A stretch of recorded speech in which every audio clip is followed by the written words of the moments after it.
अमेरिकी डॉलर के मुकाबले भारतीय रुपया 90 के पार चला गया है और इसको लेकर चर्चाओं का दौर लगातार जारी है। इन चर्चाओं के बीच बताया जा रहा है कि अब डॉलर के मुकाबले रुपए के 90 के पार हो जाने से इसका असर फर्टिलाइजर सेक्टर पर भी देखा जा रहा है। एक रिपोर्ट में विशेषज्ञों द्वारा कहा गया है कि डॉलर के मुकाबले रुपए के कमजोर होने से भारत का खाद्य सब्सिडी बिल और बढ़ सकता है। अब रुपए के डॉलर के मुकाबले कमजोर होने को लेकर एक विशेषज्ञ ने कहा कि रुपया कमजोर हुआ है तो विदेशों से उर्वरक का निर्यात और घरेलू उत्पादन महंगा होता दिख रहा है और रुपए के कमजोर होने का असर यूरिया और डीएपी पर देखने को मिल रहा है। यूरिया और डीएपी को लेकर ये सभी जानते हैं कि कंपनियां इन खादों का दाम नहीं बढ़ा सकती हैं क्योंकि यूरिया और डीएपी का मूल्य सरकार द्वारा तय किया जाता है। देश में खाद्य उत्पादन और इसके आयात तथा इसके निर्यात पर नजर रखने वाले जानकारों का कहना है कि कंपनियां दाम नहीं बढ़ा सकती तो ऐसी स्थिति में सरकार कंपनियों को होने वाले घाटे की भरपाई सब्सिडी बढ़ाकर जरूर कर सकती है। अब देश में जहां तक खाद यानी कि उर्वरक खपत की बात है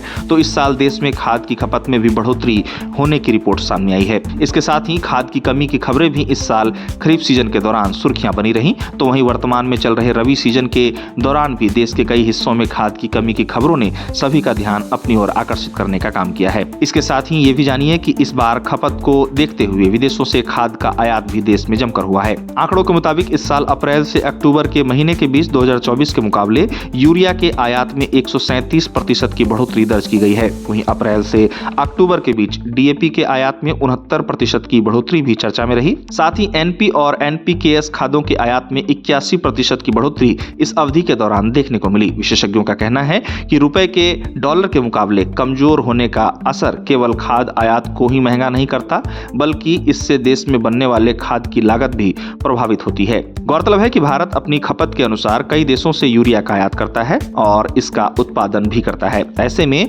अमेरिकी डॉलर के मुकाबले भारतीय रुपया 90 के पार चले जाने को विशेषज्ञ खाद्य आयात और उत्पादन दोनों के लिए नुकसान पहुंचाने वाला बता रहे हैं।